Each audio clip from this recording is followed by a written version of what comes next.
But sometimes the air strikes back, hard and fast and deadly.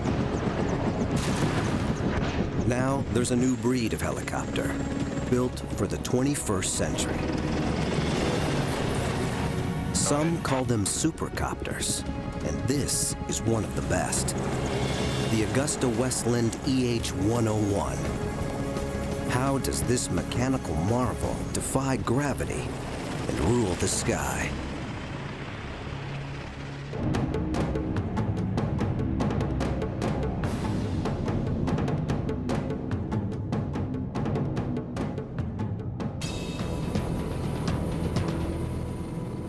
Somewhere off the coast of Italy, a man is drowning. One of the most advanced helicopters ever built is racing to his rescue. The Augusta-Westland EH-101.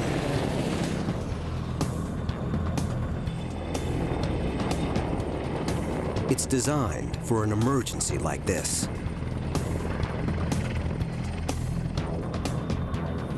Its rotor blades are revolutionary.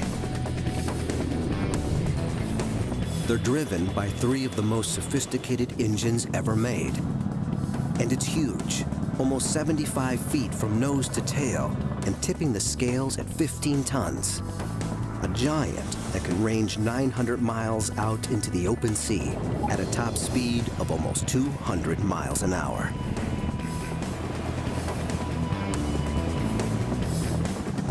And when it finds its man, it can fight winds of over 50 miles an hour to hover rock steady in the sky, saving seconds in a race where death holds the stopwatch.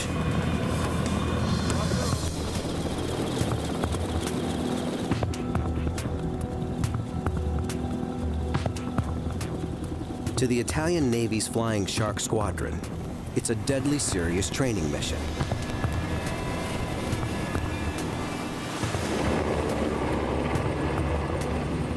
But to the EH-101, this is child's play.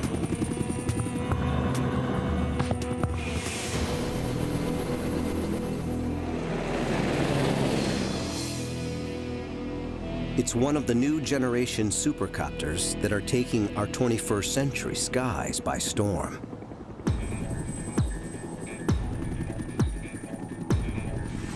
The Sikorsky S-92,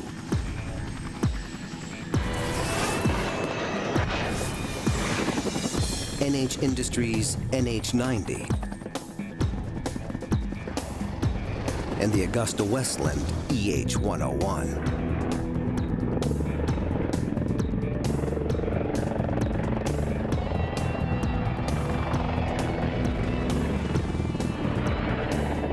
This American version of the EH-101, known as the US-101, was chosen by the US Navy as the next presidential helicopter. Designated Marine One, creating the Oval Office in the sky will be a joint venture of 3 firms: Augusta-Westland, Bell Helicopters, and Lockheed Martin.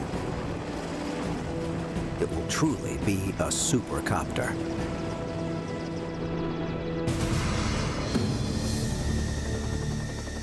But no matter how advanced, the flight of any helicopter is governed by 3 major components.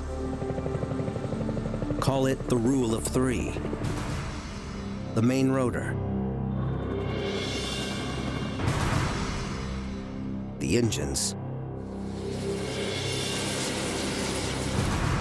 and the tail rotor. 3 components that have to work together for a helicopter to fly.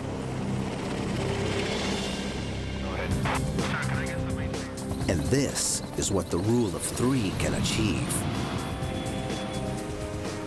The EH-101 moves through the air like a hummingbird.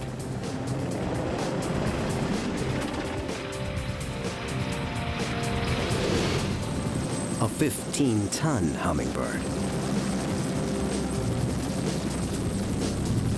It's precisely because helicopters like the EH-101 can do what no other aircraft can do. can go where no other aircraft can go, can reach places we can reach by no other means, that we've come to depend on them. But when even one component in the rule of three fails, flying machines can become killing machines.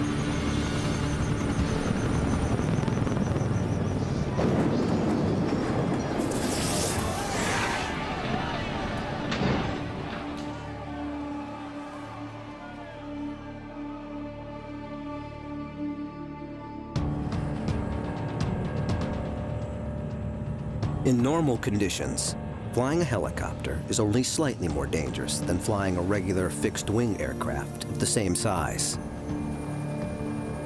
But we did not create the helicopter for the easy jobs of flight. It was made to operate in the outer envelope of risk.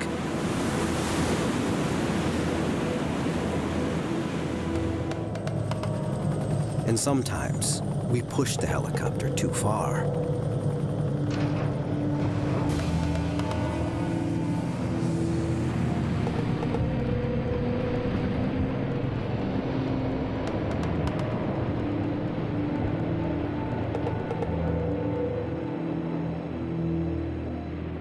The simple but mysterious truth is that the helicopter is a flying machine that doesn't want to fly.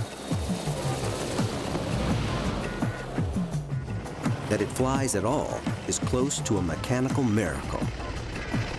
A helicopter sitting on the ground is actually more capable of beating itself to death by rolling over and the blades thrashing around in the air than it is of actually flying. The first component in the helicopter's rule of three is its main rotor. Fixed-wing aircraft fly because of the way air naturally flows over their wings as the plane moves forward. They are literally pulled through the air. A helicopter's rotors act like spinning wings. As air moves through them, the rotors lift it up, tugging the bird into the sky. And the main rotor doesn't just lift the helicopter, it also propels it forward by driving air backward.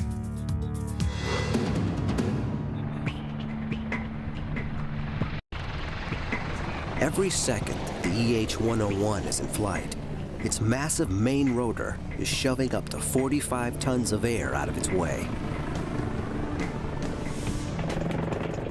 15 tons of aircraft, suspended from 5 spinning wings. The EH-101's main rotor is an engineering miracle that took decades to perfect. But the story of the rotor is about more than engineering. It's an invention that has changed history. The rotor would come of age in a time of war. And our skies would never be the same.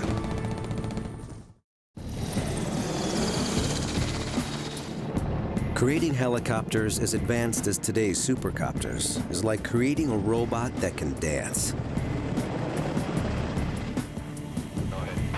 It took us almost as long to solve the mysteries of vertical flight as it did to reach the moon.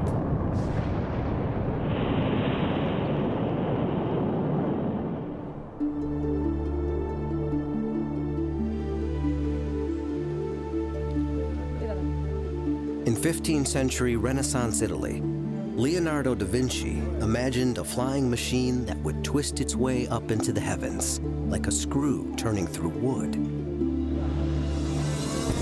But the scientific trail to today's supercopters wouldn't involve a screw, but a whirling rotor blade.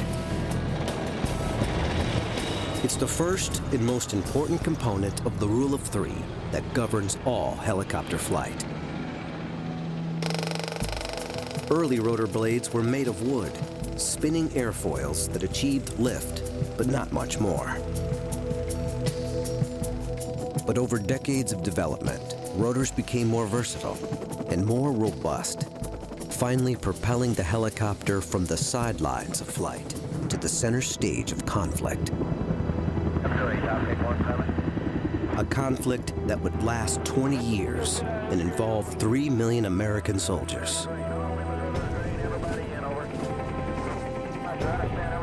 The Vietnam War. But it wasn't until the Vietnam War that the helicopter came of age.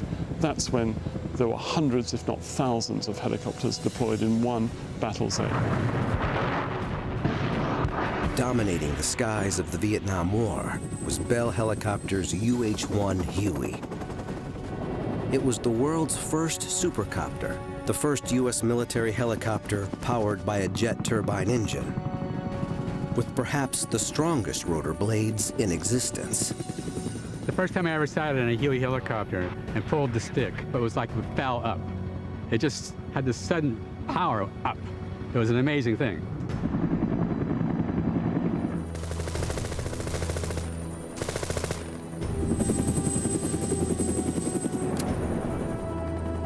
Although all metal rotors had been fitted to earlier helicopters, the Huey's thick 44-foot-long blade set a new standard for toughness. Everybody in, over. I understand everybody in. Have all the airplanes left the area yet, over? They could take small arms fire from any conceivable direction and usually survive quite well. Bob Mason is a legendary Vietnam War pilot whose book Chicken Hawk tells his and the Huey's incredible story of war and survival.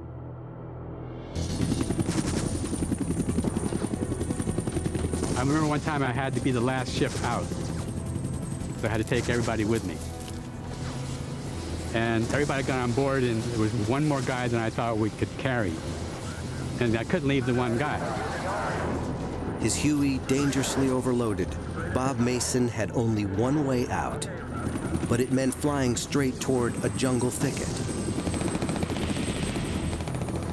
So I headed for that thicket, hoping to accelerate enough to get over it, but I didn't, and I had to go through it.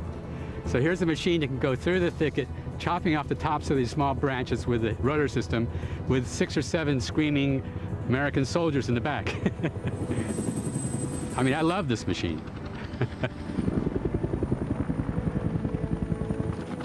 If the Huey was the supercopter of the 20th century, the EH-101 is chasing that title into the 21st. And just like the Vietnam-era Huey, this supercopter's main rotor blade is a primary reason for its success. But while the Huey's rotors were all metal, the core of the EH-101's blades is paper. Using state-of-the-art technology and composite materials like carbon and glass fiber, these rotors are much lighter and more durable than all metal blades. A core of honeycomb paper is combined with pieces of foam, carved to precise dimensions. They're wrapped with layer after layer of composite fiber material, then baked in a pressurized chamber to become as hard as steel. Finished with titanium edges, they're as battle-ready as a blade can be. When a bullet hits an all-metal rotor, it sends fractures through the entire width of the blade. But when a composite blade takes a hit, the interwoven fibers around the bullet hole are undamaged. And this is what really sets this rotor blade apart, a wing tip. This feature has virtually solved 2 of the main problems helicopters suffer. Rotor noise, which can warn an enemy of a helicopter's approach, and brownout, dust storms that can blind a pilot during desert takeoffs and landings. Jobs don't come much tougher for a helicopter than pulling hostages out of hostile territory, especially when that territory is a desert. And no hostage rescue mission is more infamous than the ill-fated Desert One in 1980 to rescue U.S. citizens being held in Iran. It became helicopter hell in the desert, ending in the deaths of 8 American servicemen. But if that mission had to be carried out today, with one of the new breed of supercopters, it might have ended differently.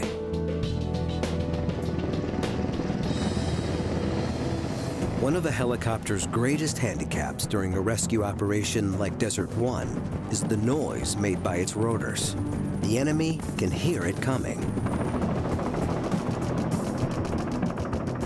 Most rotor noise is caused by the tips of the helicopter's blades, moving through the air at supersonic speed. The telltale beating sound is actually a series of mini-sonic booms created by the rotor tips. And that's where these wing-tipped rotor blades have a killer advantage.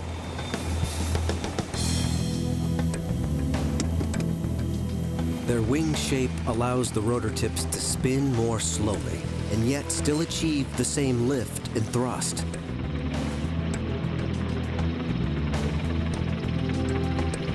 Because the rotor tips don't create the sonic boom effect, the pilots who've flown the EH-101 in battle say it's one of the quietest helicopters flying.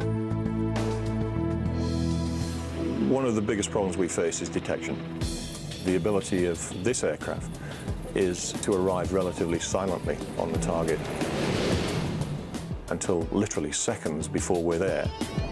Mike Stangroom is a pilot with the British Royal Air Force's 28th Squadron.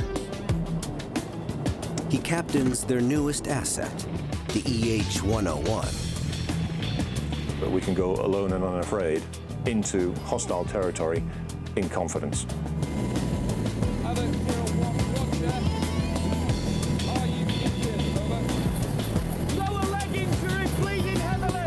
The men of the 28th Squadron train relentlessly for rescue missions behind enemy lines.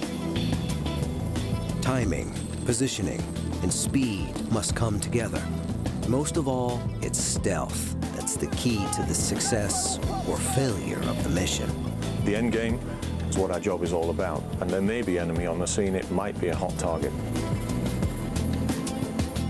If the enemy hears them coming, the landing might not just be hot, but fatal.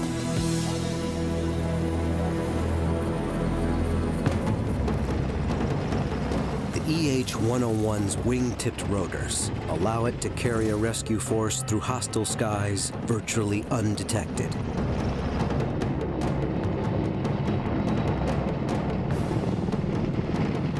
Giving them the advantage of surprise in a game of life and death.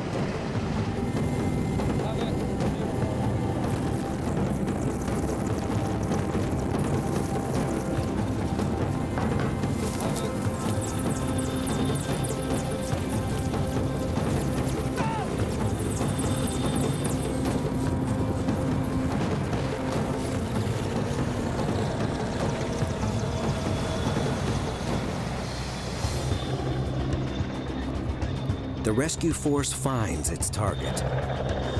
Hello, Rapier 1, this is Havoc 01, radio check, over. And calls the lead EH-101 in for the extraction. Havoc 01, okay. Packaging casualty. Guys, 1 minute.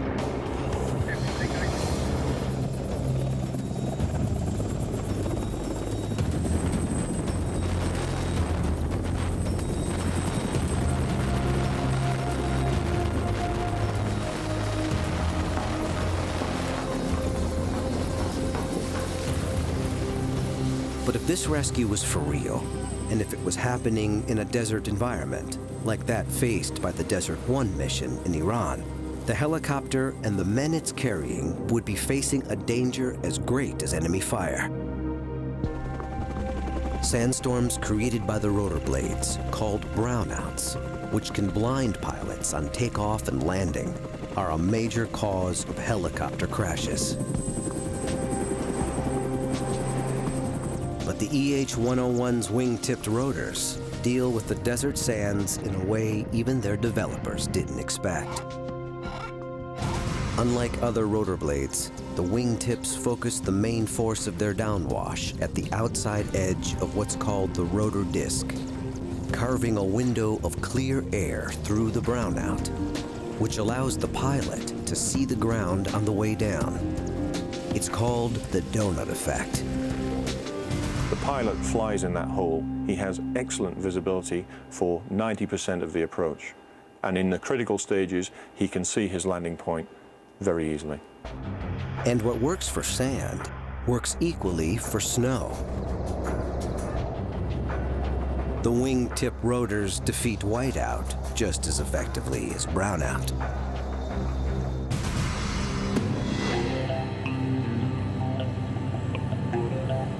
But however advanced the EH-101's rotor might be, it would be nothing without what's under the hood and on its tail. Without a powerful engine and a tail rotor to control its movement, no helicopter can survive. The rule of three pits physics against the forces of nature. And when the parts all work together, a helicopter can do things even Leonardo couldn't predict.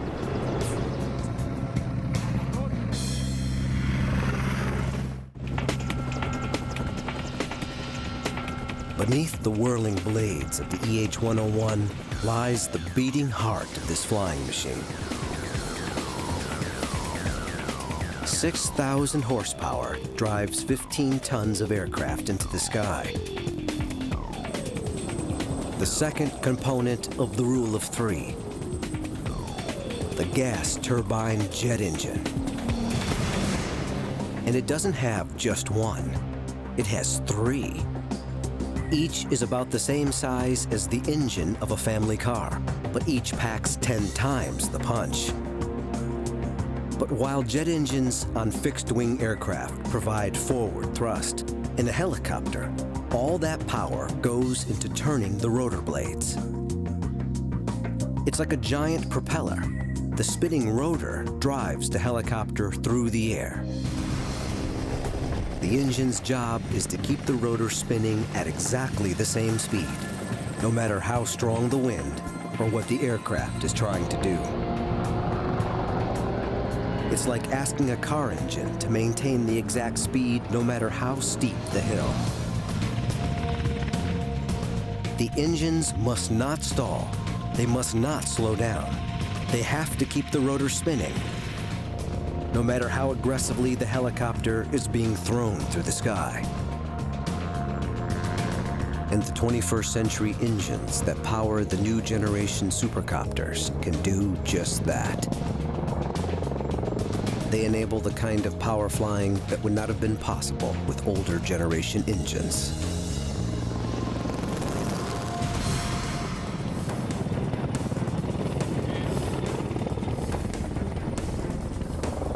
The Royal Air Force's 28th Squadron is on a training mission.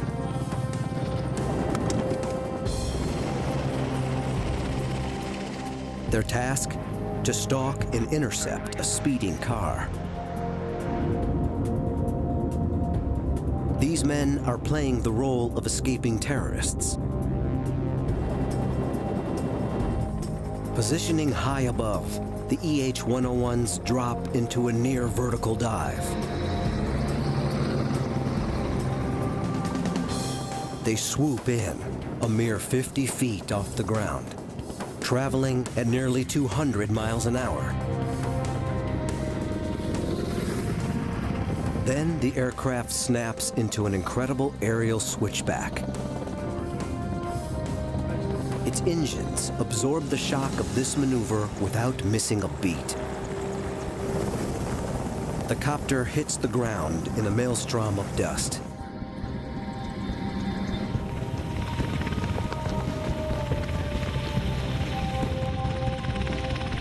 This is shock and awe, helicopter style. Designed to terrify and confuse the targets of the intercept and allow their capture and arrest by the Special Forces troops who storm from the belly of the beast.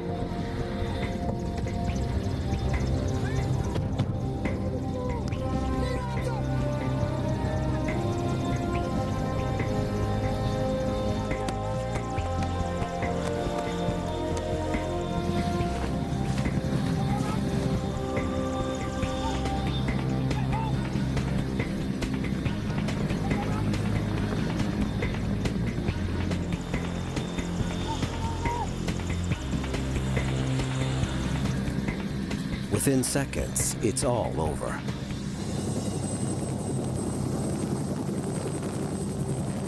All that's left is an empty car and an empty sky.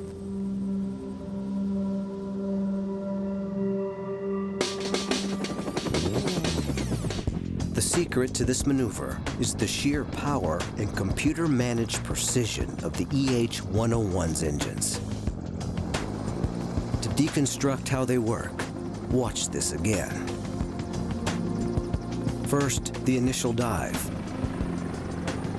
The copter drops almost straight down. Its rotor blades are spinning at a steady 214 RPM, but they're not actually pushing much air. For the engines, this is the easy part. 50 feet from the ground, the copters level out for their attack run. The rotors are biting hard into the air, forcing air backwards to propel the EH-101 at its top speed of nearly 200 miles an hour. The engines have to take the strain and keep the rotors spinning at exactly the same rate of 214 RPM, despite their extra workload. Every movement of the rotor blades is communicated directly to the engines by the helicopter's onboard computers. But the moment's approaching that will set these engines apart from all that have gone before. This extraordinary aerial switchback from top speed to a dead stop and back again. The trick, for me, is to get the aircraft turned round through 180 degrees and to lose what could be up to 180 miles an hour to zero in a very short distance. As you'll appreciate, that's a very aggressive maneuver. The main rotors are fighting the air. First to stop the aircraft, then turn it around, then to bring it down fast. It's an enormous shock to the rotor blades, and it's transferred directly to the engines. If the engines stall, as older generation engines might, the 15-ton aircraft would fall from the sky. But the EH-101's engines absorb the shock of the switchback and keep the rotors spinning at a constant rate, pulling it through its violent 180-degree turn.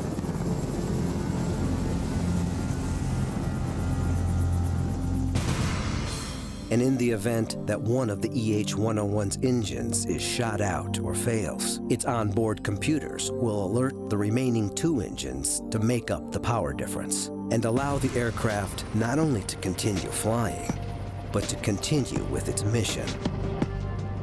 Of course, on the battlefield, huge amount of redundancy and reliability, because you can take battle damage, lose an engine, and still carry on with the mission.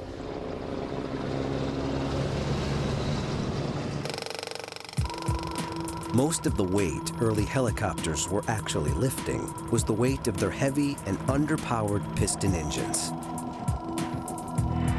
The development of the lighter but immensely more powerful gas turbine jet engine in the 1950s allowed helicopters to lift much greater loads. What had been an aerial gymnast was now also a beast of burden, transporting up to 40 tons through the air.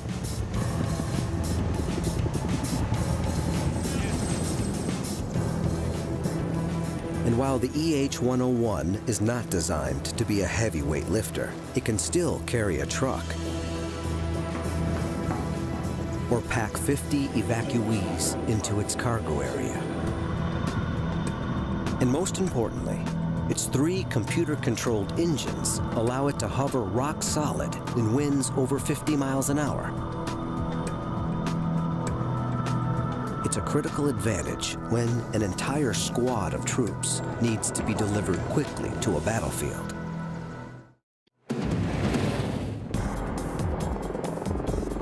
In the rule of 3 that governs all helicopter flight, the main rotor provides lift and propulsion. The engine, constant power.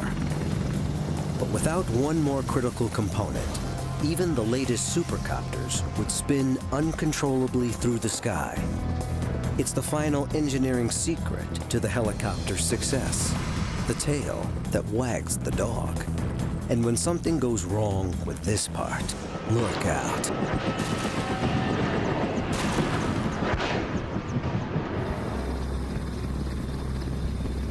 Heavy weather, high-octane jet fuel, and a 15-ton helicopter hovering above the deck of a warship at sea.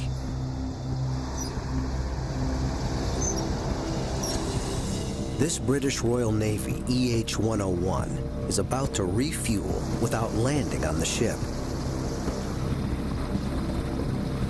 It's one of the most difficult maneuvers a helicopter can be asked to do, and few are asked to do it. But this is just the sort of high-risk operation supercopters are designed for, saving precious time that would be taken up by landing to refuel. Its key role is force protection, to remain airborne 24 hours a day, 7 days a week, 365 days a year, searching out the surface threat from ships and the subsurface threat from submarines. During this refueling, the EH-101 maintains a precisely controlled hover.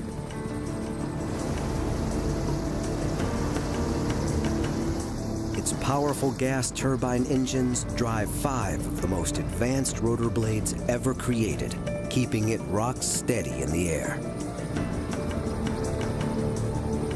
But guiding it closer and closer to the ship and the waiting fuel line is the third component in the rule of 3 that governs all helicopter flight.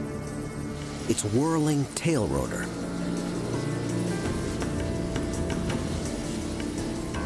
"5,000 tons of ship, 15 tons of helicopter are now connected by a hose full of volatile aviation fuel. There's no margin of error.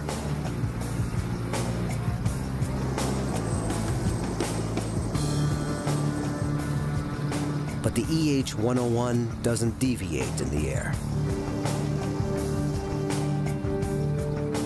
Thanks to the precision guidance of its tail rotor. The tail rotor is absolutely fundamental to the flight of helicopters. If you like, it's the tail which wags the dog.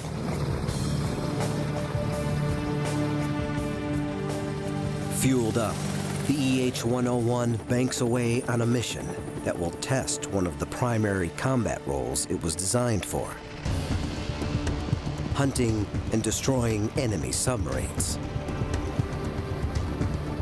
The EH-101 finds and tracks the sub with its sophisticated and highly classified onboard sonar.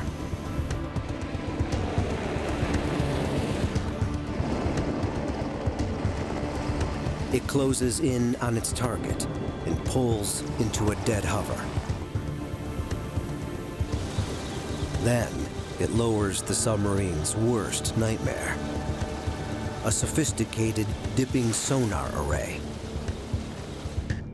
Beneath the surface, this underwater listening device opens up like a high-tech umbrella, trapping the enemy submarine in a sonar net.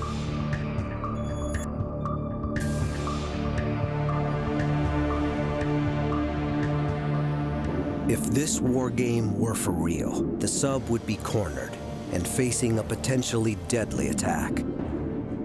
Targeted by one of the EH-101's 4 Stingray homing torpedoes. It can also carry sophisticated depth charges, as well as sea-skimming anti-ship missiles to take out enemy ships. But to win this game of war, the EH-101 has relied on its tail rotor to steer it through the sky. It's the tail rotor's job to counter and control the powerful rotational force generated by the EH-101's main rotor blades. The main rotor wants to spin the body of the helicopter one way. The tail rotor forces air in the opposite direction. And by controlling the amount of air forced out by the tail rotor, The pilot uses it as a rudder to steer the helicopter through the sky. Of all the hurdles early helicopter designers had to overcome, stopping the aircraft from spinning around its main rotor was perhaps the most difficult. Double rotors spinning in opposite directions was the first solution. Then came the twin rotor system, with the spin of each set of rotor blades canceling out the other. This did provide an answer, and also gave helicopters like the Boeing Chinook greater lift capabilities than most single-rotored craft.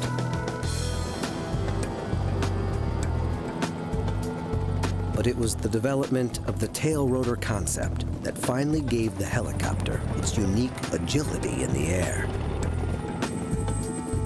We can choose which direction we want to go, when we want to go, at the rate we want to go.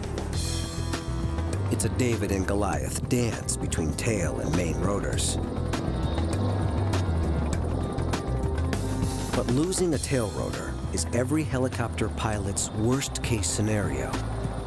One of the things that pilots fear most is losing tail rotor control, or tail rotor authority as it's called. In other words, if that tail rotor doesn't behave, you can't fly in a straight line, the helicopter becomes unstable. And we've seen, sadly, many crashes with that happening.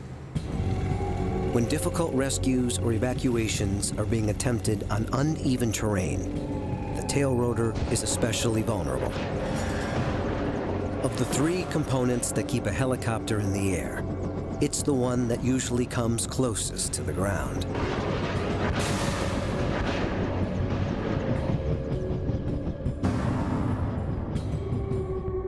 That's why the EH-101's tail rotor is positioned high on its tail, nearly 9 feet off the ground.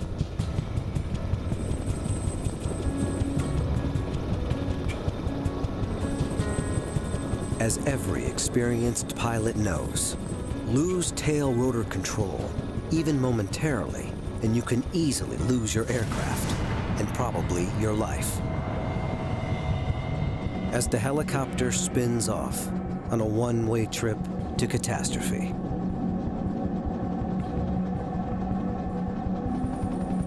Then, the components that kept it airborne shatter it against the ground, literally beating itself and its passengers to death. But many helicopter crashes occur when we ask too much of this unique flying machine. The jobs they get assigned are so very dangerous.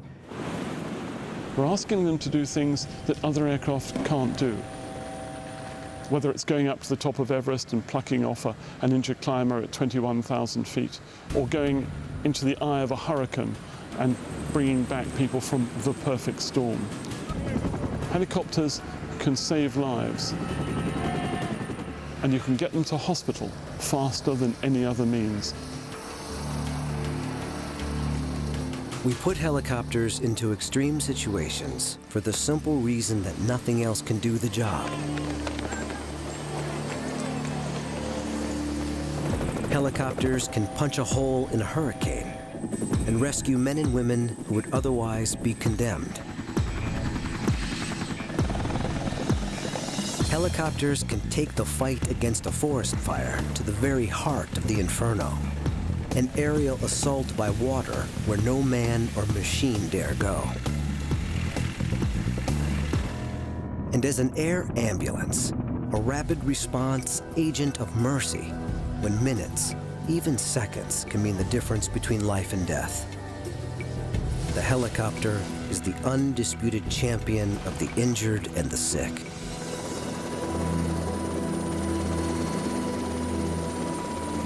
When a catastrophe like the South Asian tsunami strikes, marooning millions in wastelands scoured of roads and airstrips, it's the helicopter alone that can bring relief and salvation from the sky.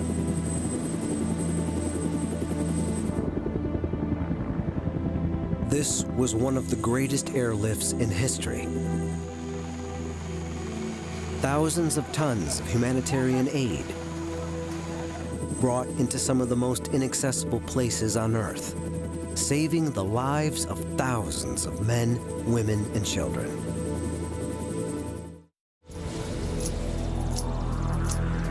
The latest generation of supercopters, like the EH-101, are pushing the boundaries of vertical flight.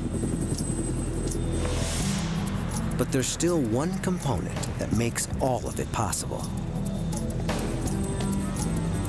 The human in the driver's seat.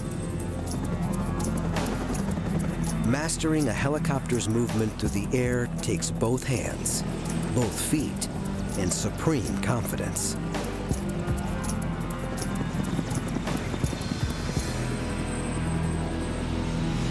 And when it's a supercopter worth tens of millions, there's no room for error.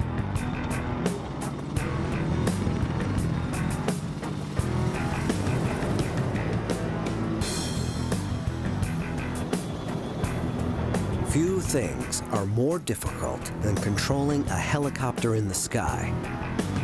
Go ahead. Sir, can I get something?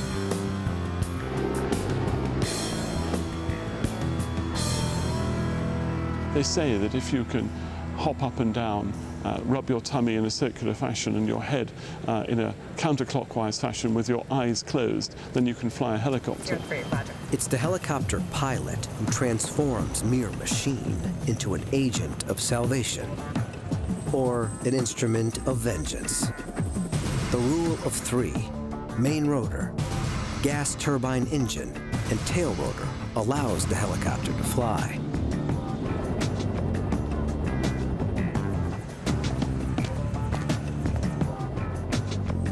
But someone still has to control it. But at the end of the day, it does come down to the pilot. And I think it takes an extraordinary brand of aviator.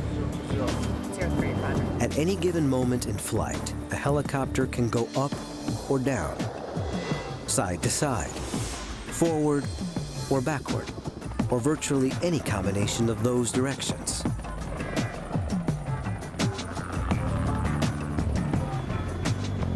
It takes exceptional coordination and concentration just to keep a helicopter in the air.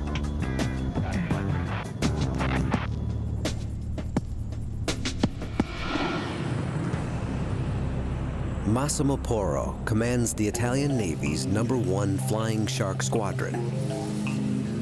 He demonstrates the extraordinary relationship between the tail rotor and the main rotor blades. Both hands control the main rotor. The left-hand stick moves the helicopter up and down. The right-hand stick moves it in every other direction. Both feet control the tail rotor, changing the angle of the rotor blades to point the aircraft where the pilot wants. E poi abbiamo I pedali che servono per... We have the pedals, which move the blades of the tail rotor to oppose the torque of the main rotor. nei comandi di volo, la reazione This allows us to steer the helicopter in the direction we want. di quello che si vuole ottenere. Il coordinamento fra i vari But it has to be done in a very coordinated way, because compared to a fixed-wing aircraft, the helicopter is inherently unstable. un pilota di un aereo convenzionale. But when we master the helicopter's rule of three, there are few sights more breathtaking. It was like strapping on a costume in the morning that would allow me to do superhuman things. You weren't flying anymore, you were the machine.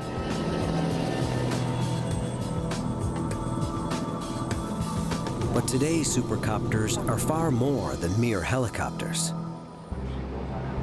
Behind the cockpit of this Royal Navy EH-101 is a sophisticated command and control center. It can direct a battle on land or sea, or launch advanced aerial weapons to destroy a submarine or an enemy ship, or carry out reconnaissance and electronic surveillance.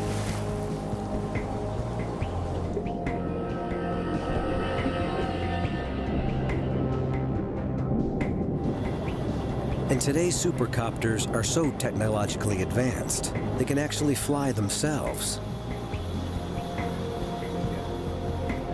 The EH-101's powerful onboard computers drive one of the most sophisticated autopilot systems ever put in an aircraft.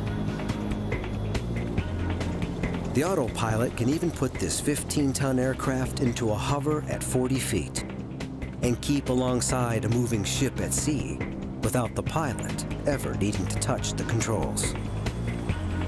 In combat, the autopilot can do much of the actual flying, while the pilot focuses on the mission objectives. But ultimately, a human still has to be the mind of the machine. However sophisticated the autopilot, only a human pilot can actually land an EH-101.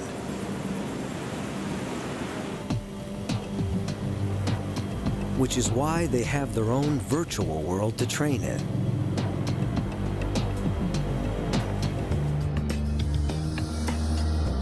One of the most advanced flight simulators on the planet. Inside this 24-foot steel sphere is an exact EH-101 cockpit, complete with high-fidelity graphics. The helicopter's movements in flight are precisely mimicked by computer-controlled hydraulics. The fear element is there, trust me, close to the ship, and you're flying that last half-mile approach to a flight deck at night in filthy weather, and the ship is pitching and rolling, and you're on minimum tactical lighting. I've certainly been seriously scared in helicopter simulators because they are so real, and walked out of the cockpit white and shaking, I suspect, if the truth be known. It cost around $5 million to equip a single pilot with the skills required to fly out of this high-fidelity computer game into the real world. But when the aircraft you're flying is worth $100 million, you can't afford to let it down.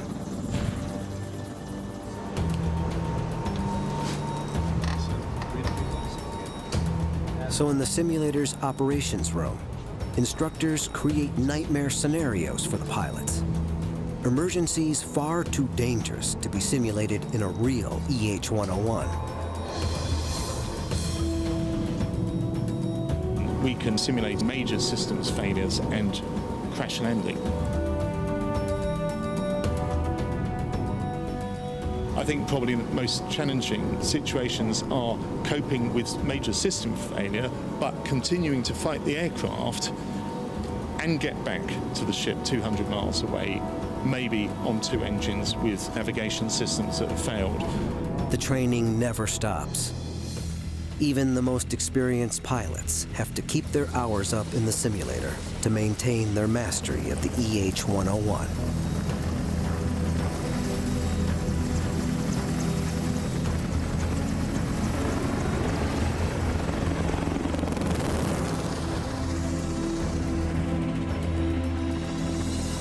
But they consider themselves not so much elite as lucky.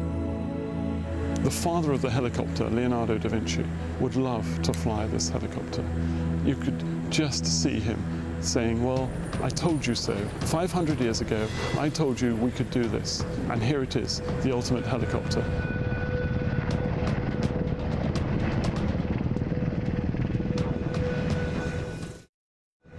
The age of the helicopter has been brief, but brilliant. In war and peace and tragedy, where no aircraft has dared go, the helicopter has gone. And now, the science of vertical flight has reached perhaps its finest expression. Now is the time.